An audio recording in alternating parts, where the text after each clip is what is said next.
Let's move on now to Twitter.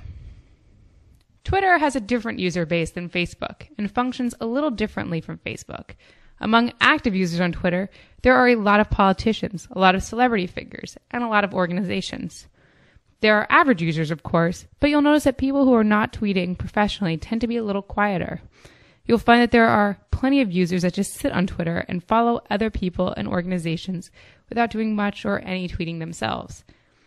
Twitter is a great way to engage with influentials, the people who influence other people. On the national Twitter page, we frequently engage with other Jewish organizations, the military, and politicians. When you're actually using Twitter, this is what your landing page looks like.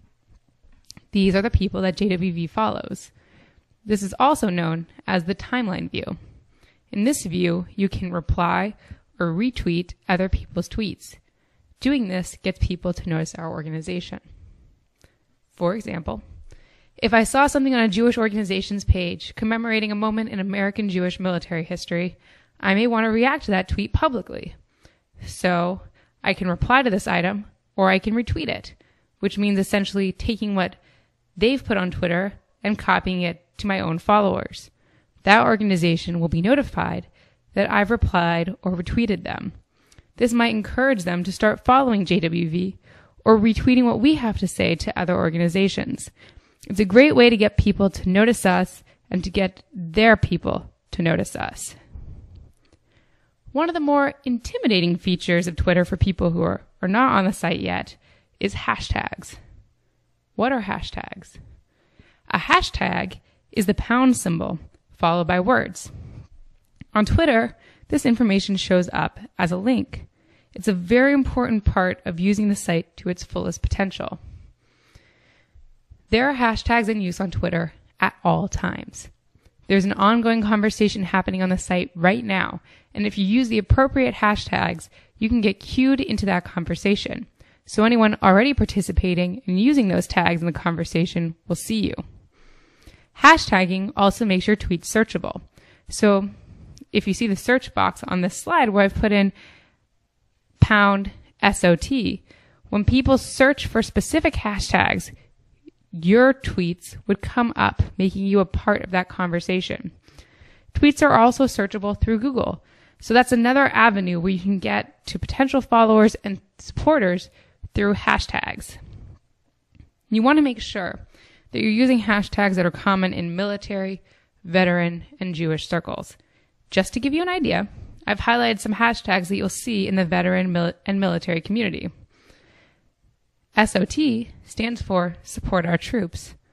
SOV is Support Our Veterans. Honor Them. Stand Down. Vet Employment is used for conversations about veteran unemployment, veteran-centric job fairs, and congressional acts to help employ veterans. Follow Friday is something that's Twitter-wide, not just in the military and veteran communities. On Fridays, you can tweet hashtag Follow Friday or hashtag FF, and then include the Twitter handles of other organizations that you think people should follow. Why would you do that? Because that lets other organizations know that you think they're relevant and important. That will encourage them to return the favor later on. Military Monday is a military version of the same thing.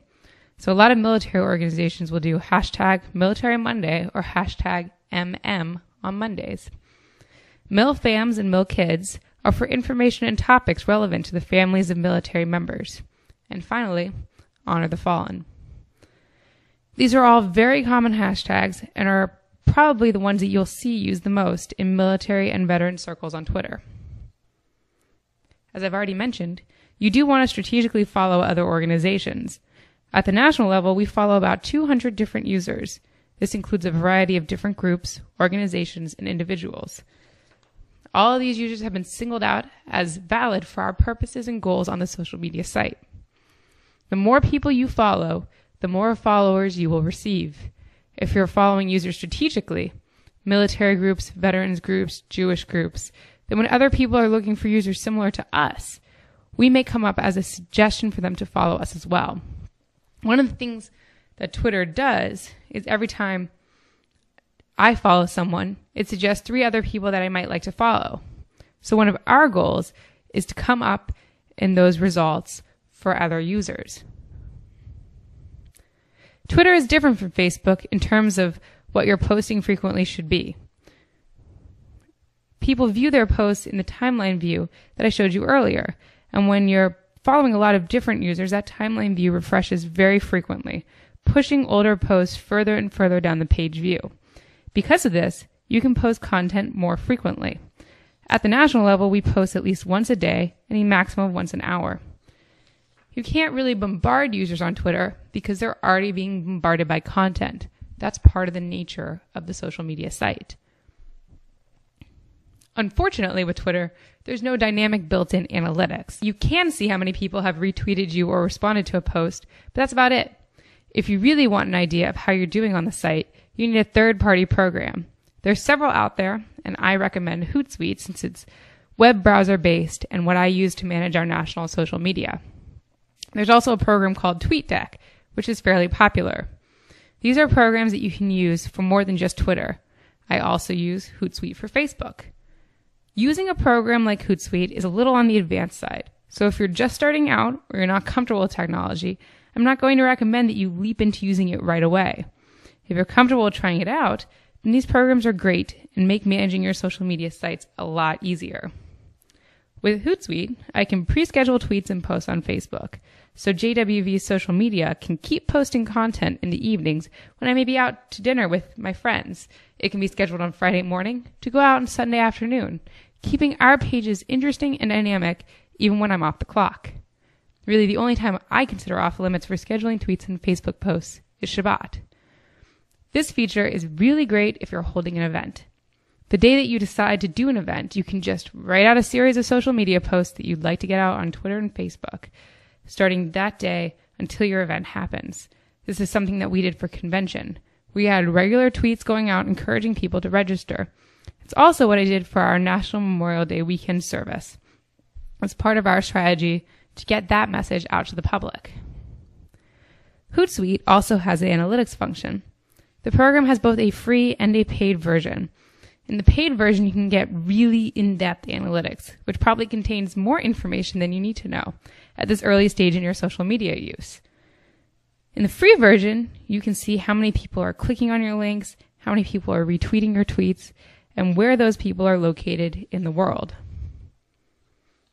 Finally, I'm going to talk very briefly about LinkedIn. LinkedIn is something that we've just started using at the national level. Our LinkedIn group was started at the beginning of June, and it was actually put in place by one of our members, Mark Krause, who then gave it over to me to manage. We haven't done much with it yet, partly because he created it right as we were heading into the national convention season. If you are on LinkedIn, please join the group, and you can be part of shaping the future of JWV's presence on the site. For those of you who aren't familiar with LinkedIn, the groups really do function more like message boards, and in particular, job boards. 3 out of 4 LinkedIn users use this site for business purposes, which is why that's a big component of LinkedIn.